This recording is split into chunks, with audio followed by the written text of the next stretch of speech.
François Gabard, merci de témoigner pour les 10 ans de l'association 60 000 rebonds. Vous êtes un marin au palmarès exceptionnel. Vous avez remporté notamment le Vendée Globe, la Route du Rhum, la Transat Jacques Vabre, la Transat anglaise. Vous avez pulvérisé le record du monde en solitaire en moins de 43 jours. Mais vous êtes aussi un entrepreneur. Vous avez créé en 2006 la société Merconcept, alors que vous étiez encore étudiant ingénieur à l'INSA de Lyon.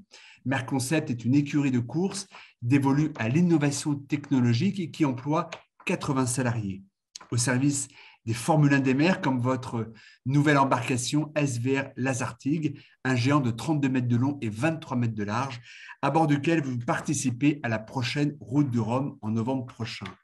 Depuis 20 ans, vous vous placez en permanence en risque. Risque physique lorsque vous naviguez, risque industriel lorsque votre équipe innove, risques financiers et managériaux aussi à la tête de Merconcept. Ces expositions au risque convergent-elles vers une seule et même notion du risque? Alors, je ne sais pas, en effet, il y a, la vie est forcément, il y a du risque partout dans tout ce qu'on entreprend. Pour moi, la vie est un risque, c'est aussi une opportunité. Et en fait, le risque, alors, on essaie toujours de l'estimer, de l'imaginer. Ça reste quand même quelque chose qui peut être assez subjectif. Enfin, on peut essayer de le rationaliser, mais ça reste quand même quelque chose d'assez subjectif. Et probablement, si je dis justement qu'en navigation, je ne considère pas prendre énormément de risques. Je parle de risque humain, risque physique. Il y a le risque de la compétition, il y a tenter des options, etc. Le risque de ne pas gagner. Mais voilà, je n'ai pas l'impression, en faisant des choses qui probablement pour beaucoup d'entre vous seraient perçues comme quelque chose d'extrêmement risqué, parce qu'il y a de l'entraînement, parce qu'il y a beaucoup de préparation en amont, voilà, j'ai l'impression de finalement faire quelque chose d'assez peu risqué. Donc voilà, donc il y a une part de subjectivité quand même dans ce risque-là. Et en effet, le risque est très différent. Donc je parle par exemple du risque humain, le risque physique, qui est évidemment peut-être pas la chose à prendre en compte en numéro un, évidemment. Puis après, il y a plein d'autres risques. Il peut y avoir des risques, en effet, justement, des risques financiers, des risques sociaux, des risques… Enfin, voilà, il y a plein de risques à prendre en compte. Et il faut évidemment les séparer parce que ce n'est pas la même chose. On peut risquer de l'argent. Par exemple, on peut jouer, on peut jouer au loto, on peut jouer à je ne sais quel jeu d'argent et risquer de l'argent. C'est pas très grave. Enfin, je veux dire, c'est très subjectif tout ça. Ça peut l'être évidemment pour ça peut l'être. Et un risque humain, physique, qui est évidemment beaucoup plus, enfin, qui est différent. Et le risque entrepreneurial là-dedans, quelle place occupe-t-il? Parce que lui, il est très concret aussi. Oui, bah, on ne peut pas entreprendre sans risque, par exemple. Ça, c'est une évidence. Enfin, je veux dire, c'est impossible. C'est presque même, on pourrait presque peut-être définir le fait d'entreprendre par le fait de prendre des risques. À mon sens, ce n'est pas possible d'entreprendre sans prendre certains risques. Donc oui, évidemment, le risque entrepreneurial, il existe. Et là, encore une fois, on peut voir, ça peut être un risque personnel pour l'entrepreneur par rapport à sa vie, par rapport oui, au quotidien de sa vie et de son métier quelque part. Ça peut être des risques financiers qui peuvent avoir des conséquences qui peuvent parfois être importantes, même pour sa vie justement personnelle. Il y a plein de risques, mais l'entreprise, le fait d'entreprendre génère forcément un risque. Sinon, à mon sens, ce n'est pas entreprendre. Et lorsque vous saisissez que vous traversez un risque sur mer, mais aussi à la tête de l'entreprise, par exemple, quelle sensation éprouvez-vous? Probablement la sensation d'être en vie.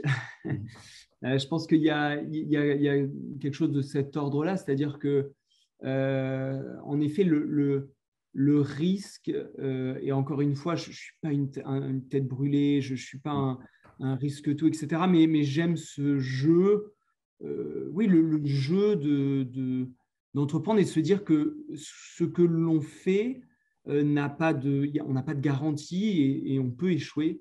Et rien que se mettre dans cette dimension-là, je pense, nous peut-être renforce un petit peu l'engagement qu'on a dans ce qu'on fait. Et c'est peut-être une façon de se sentir vivant, en effet. À vous écouter, on sent bien que la maîtrise et la gestion du risque sont déterminants pour finalement éprouver le goût du risque, le bon goût du risque. Oui, alors en effet, je pense qu'il faut, il faut évaluer toujours les risques, enfin essayer, hein, comme je dis, avec toute la subjectivité, la difficulté de l'exercice, mais il faut essayer de juger le risque. Parfois, on peut essayer de mettre ça dans des tableaux Excel et d'essayer d'avoir quelque chose de très, très cartésien. C'est ce que même fait un assureur, par exemple. On va essayer de vraiment rationaliser tout ça. Puis après, il y a une petite part de feeling pour essayer de juger ce risque-là. Et par contre, ce qui est aussi important, et j'adore cette notion-là, c'est aussi les conséquences d'un potentiel risque. Et là, je citerai Alex Honnold, qui est donc un grappeur qui monte des montagnes sans s'accrocher. Et il y a quelque chose d'extrêmement intéressant, c'est par exemple dans son discours, il dit, donc c'est un grimpeur hors pair avec un niveau technique extrêmement, extrêmement élevé, donc il va monter dans le Yosemite sur des falaises qui pour moi ou pour nous tous probablement serait extrêmement dangereux. Et ce qu'il dit, c'est qu'en fait, le risque qu'il a tombé est extrêmement faible parce qu'il s'entraîne, il se prépare, et même si c'est une voie qui est difficile, par rapport à son niveau technique, la probabilité qu'il tombe, elle est extrêmement faible, 1 pour 1000, mais elle existe. Enfin, il ne peut pas dire il ne peut rien m'arriver. Donc, la probabilité pour lui de tomber est extrêmement faible, donc le risque est très faible. Par contre, les conséquences de ce risque infime est terrible parce qu'en effet, il peut mourir s'il tombe. Et donc, c'est intéressant parce qu'on peut faire des choses extrêmement risquées avec une probabilité de réussite très faible. Et voilà où on va perdre un petit peu d'argent. On peut jouer au loto. Le risque de ne pas gagner ou le risque de perdre est extrêmement élevé.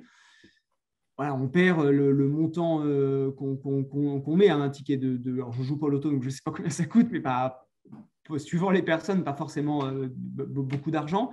Donc, voilà, le risque est très élevé de ne pas gagner ou de perdre. Les conséquences peuvent être assez minimes, alors qu'à l'opposé, on peut grimper pour un grimpeur de très haut niveau, une falaise très impressionnante, mais le risque est faible.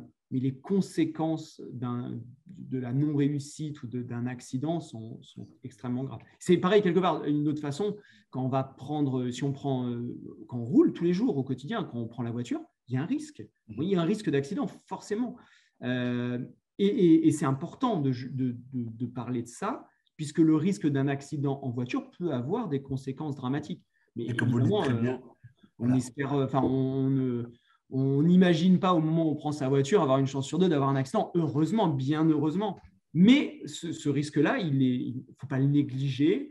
Il faut le prendre en considération parce que si on roule à 50 ou à 100 km à l'heure sur une route pour rouler à 100 km à l'heure, les conséquences d'un accident peuvent être terribles et désastreuses. Vous êtes un marin et un entrepreneur en prise avec les cultures du monde. Communément, et sans doute de manière très réductrice d'ailleurs et un petit peu hâtive, on dit que les Français entretiennent une relation frileuse au risque et que le cadre législatif et culturel français ne facilite pas le goût du risque. Est-ce que vous en parlez, vous, avec vos homologues justement étrangers, de ces cultures du risque qui sont peut-être différentes d'un pays à Alors, je l'autre? sais pas, moi, alors, j'ai pas suffisamment de recul pour juger justement culturellement de la notion de risque en France. Je sais pas. Je pourrais éventuellement en parler plus dans le cadre de mon métier et dans le Oui, cadre de la course au large. oui. Mais c'est extrêmement difficile parce qu'en effet, la course au large est une singularité, en tout cas la course au large en solitaire est une singularité française, enfin, c'est une spécialité quelque part un peu française. Et donc, le regard qu'ont les anglo-saxons, qui sont, donc je pense aux Anglais, Américains, Néo-Zélandais, qui sont des nations très très fortes en voile, mais qui pratiquent très peu la course au large en solitaire, on sent bien qu'ils nous regardent avec des yeux très, très particulier, beaucoup d'admiration, de fascination vraiment pour ce qu'on fait. C'est intéressant de s'en rendre compte, parce que nous, quand on est en France, on ne se rend plus forcément compte de ce qu'on fait, mais on fascine. Et donc, on n'a pas la même perception donc entre un marin anglo-saxon ou un marin français. On n'a pas la même culture, on n'a pas la même façon d'aborder la course au large, et c'est assez intéressant. Et alors, est-ce que les Français prennent plus ou moins de risques, je ne sais pas dire. J'ai l'impression qu'en tout cas, côté voile ou côté course au large, en tout cas, le fait de naviguer en solitaire voilà, fait presque partie de notre culture maritime. Je pense, voilà, c'est Éric Tabarly, hein, évidemment, qui a ouvert un peu ça. Puis après, les grandes courses, la Route du Rhum, le Vendée Globe dans les années 80-90, et tous ces grands marins qui nous ont ouvert la voie à nous, jeunes marins, même si j'ai vieilli, hein, tous les jours, je ne suis pas encore partie. Je me considère encore partie de, en tout cas par rapport à ces grands marins parmi les plus jeunes. Et voilà, ils nous ont ouvert un peu la voie et peut-être banalisé, je ne sais pas si le mot banalisé, bon, ouais, mais si, rendu possible quelque part ou un peu banalisé en effet la course au large en solitaire. Aujourd'hui, c'est quand je commence à faire la course au large, traverser l'Atlantique en solitaire ou faire un tour du monde en solitaire, tu es déjà presque devenu de l'ordre pas du facile, mais presque du banal. Au risque, on associe deux issues extrêmes, d'ailleurs, le succès et l'échec, et entre les deux, bien sûr, toute une zone, un immense nuancier de situation. Succès-échec, des notions qui disent beaucoup, qui signifient beaucoup aux oreilles des dirigeants et ex-dirigeants d'entreprise qui vous écoutent ce soir. Notre culture de l'échec, notre culture du succès nous distingue les uns vis-à-vis des autres. Quelle est votre approche de l'échec et votre approche du succès? Alors, je pense qu'en effet, pour essayer de gagner, il faut accepter de pouvoir perdre. Sinon, ça ne peut pas marcher. Et c'est dans le monde de l'entreprise, en tout cas, on entend souvent, enfin, je lis souvent ou entends, et j'ai aucune expérience dans les pays anglo-saxons, et je pense particulièrement aux États-Unis, mais je lis beaucoup et j'entends beaucoup qu'en effet, l'entrepreneur américain valorise énormément l'échec. Chose a priori qu'on sait moins bien faire en France. En effet, on ne va pas se vanter d'avoir échoué, alors que pourtant c'est en perdant qu'on apprend beaucoup.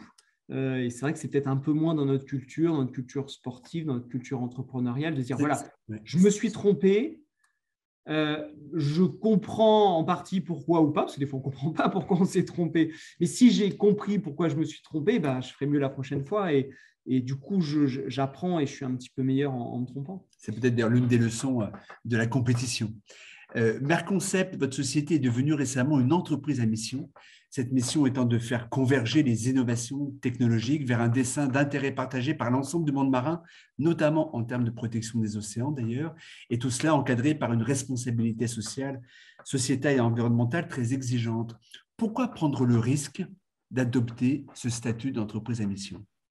Mais parce que pour moi, ça a du sens. Je crois que c'est vraiment la recherche de sens, c'est-à-dire que la responsabilité qu'on a en tant que citoyen, évidemment, on a une responsabilité par rapport aux grands défis planétaires devant nous, de vivre mieux ensemble sur notre planète. Et je considère qu'en tant qu'entreprise, nous avons une responsabilité pour répondre à ce grand défi. Et en effet, c'est une contrainte, c'est un risque de devenir entreprise à mission, mais je trouve que c'est, je l'espère en tout cas, une contrainte qui nous permet justement de se mettre plus en action, de se challenger quelque part pour essayer de trouver des solutions pour le monde de demain. Et donc, nous, notre sujet, notre raison d'être, quelque part, c'est de trouver des solutions de déplacement durable. C'est ce qu'on fait en course large, parce que le principe de la course large, c'est de se déplacer sur les océans. Et je suis convaincu que ce que l'on génère dans la course large peut permettre de trouver des solutions pour se déplacer durablement sur l'eau demain, de décarboner le monde maritime. Et c'est vraiment un sujet que je trouve extrêmement important pour renforcer quelque part le sens de la course large et de mon métier d'origine marin. Le sens du progrès est central dans votre cheminement d'entrepreneur et de navigateur. Et à vous écouter, on devine que le sens du progrès est aussi peut-être une manière de donner du sens au risque. Merci beaucoup, François, pour ce témoignage. Merci. Pour 60 000 rebonds. Et on vous souhaite bien sûr en novembre d'atteindre la Guadeloupe en vainqueur. Merci, François. Merci beaucoup. Bonne journée. Merci.